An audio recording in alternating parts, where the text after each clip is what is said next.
Well, I was very lucky. In my final year in college, actually, I rented a studio with a couple of other graduates. So when I finished at NCAD in 1991, I just went back in the next day into the studio and worked.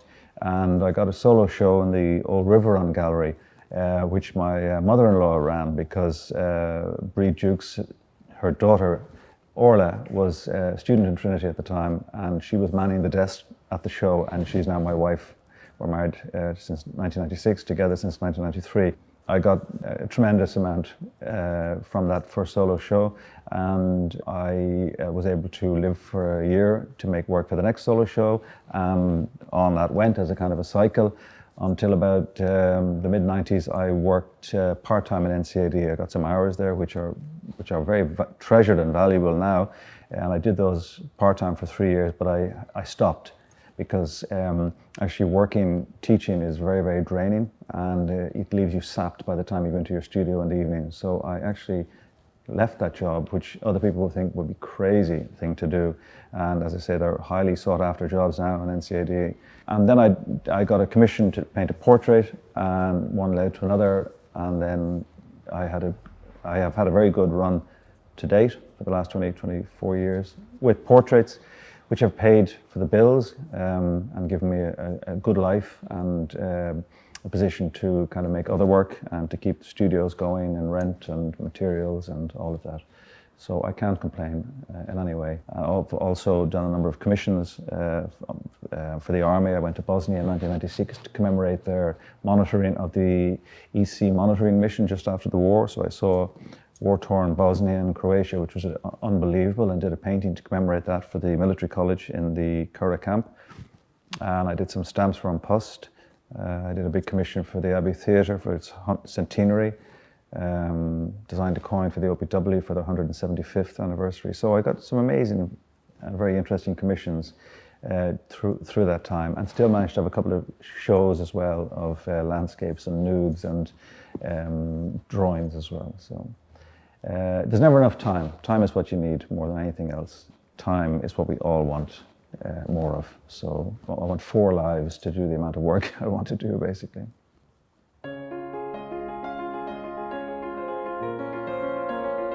Well, artists try and find different ways to kind of get themselves started.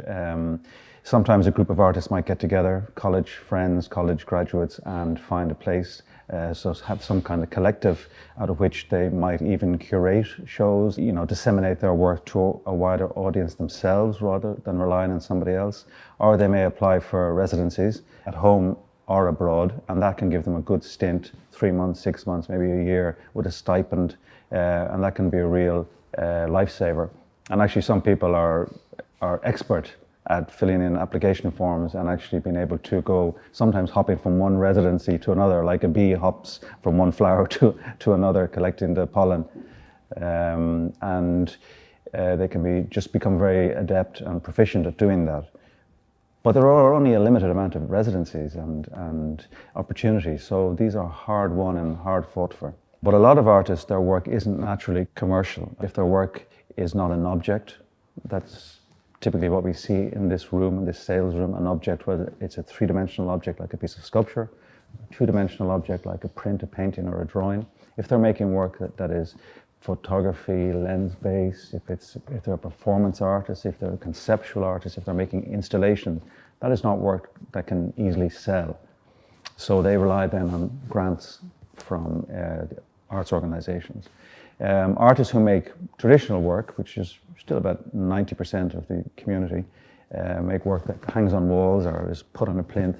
They rely on sales, either through the galleries or through open exhibitions or through auctions. And the third way is to, as I say, just to apply for money, for bursaries from the Arts Council and other organizations.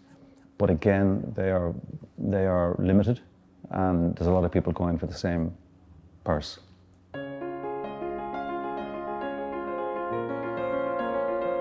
Tax concession is very good. We have a tax-free status up to a certain threshold. It used to be far, far greater.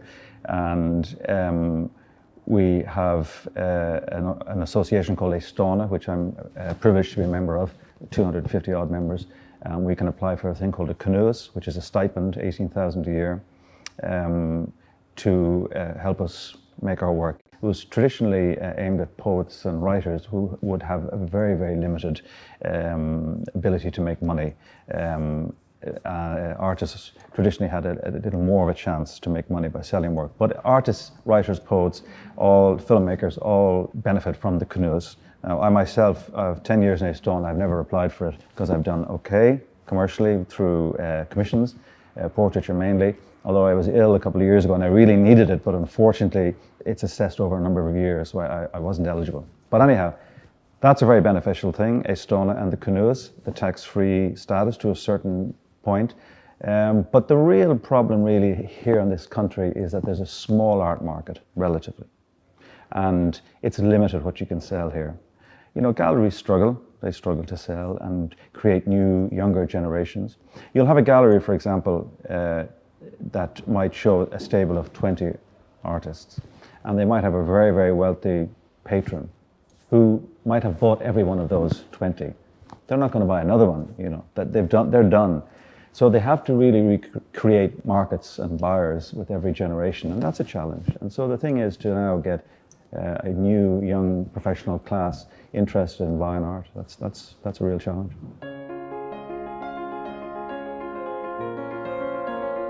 The commercial galleries, you know, take a certain percentage, some 40, some 50, from the wall price, and that usually alarms people when they hear that. But I stand up for the galleries and the artists equally.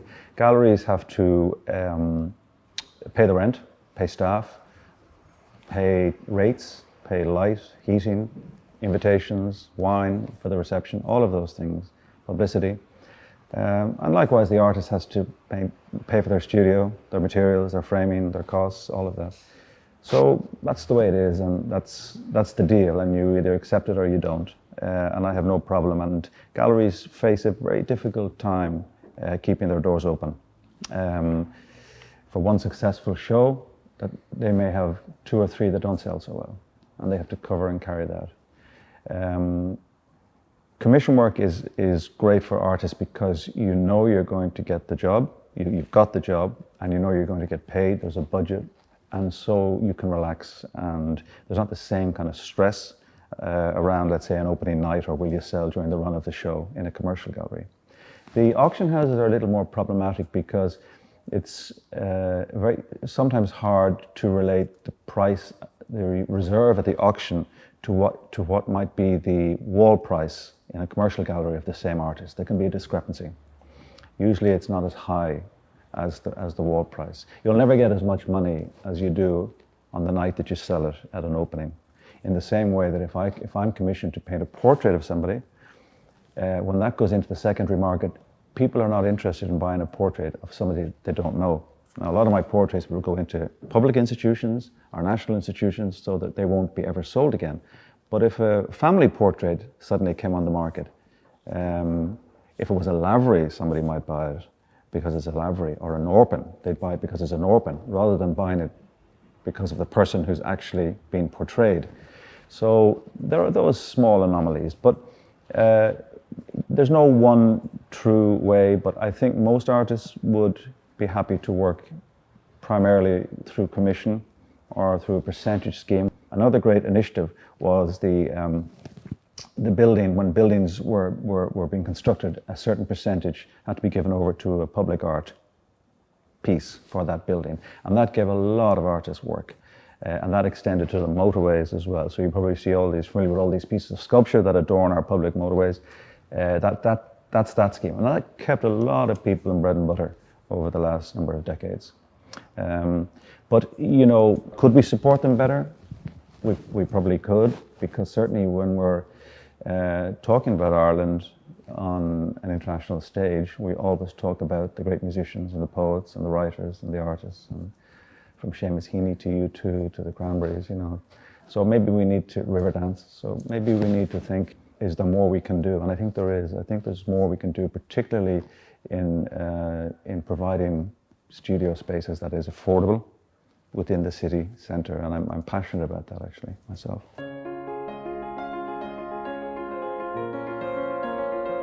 My advice to a budding artist would be to relax. It's a long game. There are many art worlds within the art world. There are many artists that never meet, and their worlds never meet, and they're equally in their own bubble.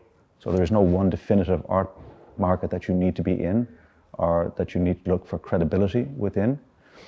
I was at an event recently, and I was talking to a woman whose husband had to retire early from rugby because of a concussion injury.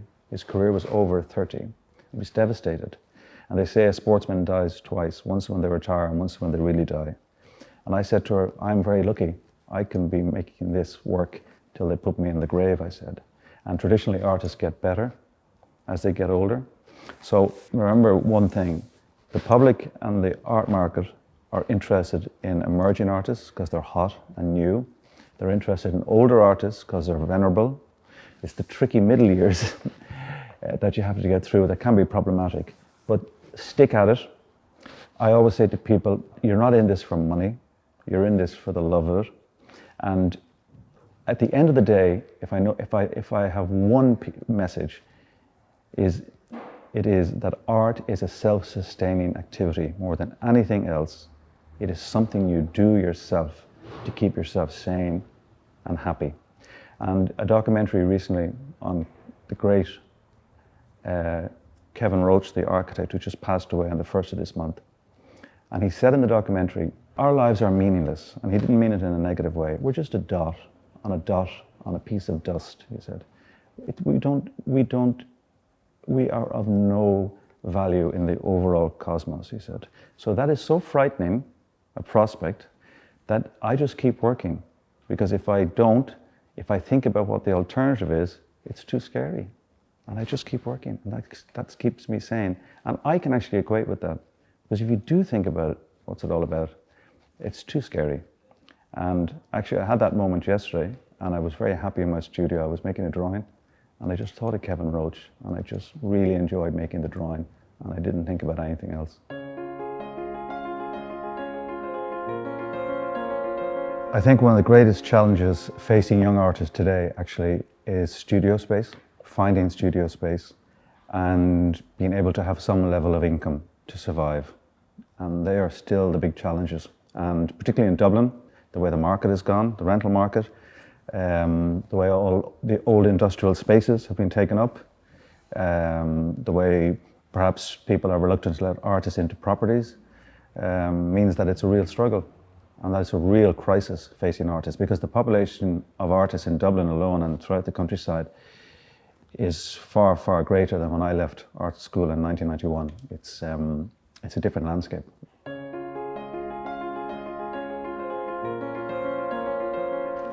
The online is huge in communicating what you're doing. So Instagram is so hot at the moment. Now, I'm not on Instagram, but they say it's taking over from websites, for example. And a friend of mine told me the other day, he's posting stuff from over a 45-year career. He's posting different things daily. And I said, why are you doing it? And he said, I want to just create my own narrative in the world. And it's an amazing way of disseminating what you do and who you're about. In terms of sales, I don't know. I would hate if it took over from the galleries, because I think there's nothing greater than when you complete a body of work, and I'm talking about maybe paintings, drawings, sculpture, and that they go into a white cube, into a beautiful room, and people come in and see them in these optimum conditions. I would hate galleries to go by the wayside. And I think some galleries are going to change. They're going to leave commercially difficult spaces, and they're going to do more pop-ups and more one-off shows, and that may be a shake-up. I don't know. I can't really say how it's going to really affect sales per se. In Ireland, by the way, things are still word of mouth in terms of portraits. You know, I mean, I've only got one commission ever from my website. All the rest is word of mouth. You know, and that's something that's small. That's something that comes with a small community and a small society like Dublin. And I shouldn't be always talking about Dublin, but I mean, I'm sure it's the same in Ireland or in the other cities around Ireland. My advice to artists as well would be stay connected. Stay connected with people and people in your own community. It's lovely to live and work in remote parts of the country, but try and regularly keep connected or meet people, because it's very easy if you're out of sight, you're out of mind as well. And the old Hollywood adage that 90% is turning up, that's true. If you're around, people see you, you might have a conversation, plant an idea in somebody's head. If you're out of the loop, those things don't happen as such. That's not to say now that you can't go and disappear and make your work and find your own tranquility and your own peace of mind to do that, but there's a lot to be said for staying connected as well with the community.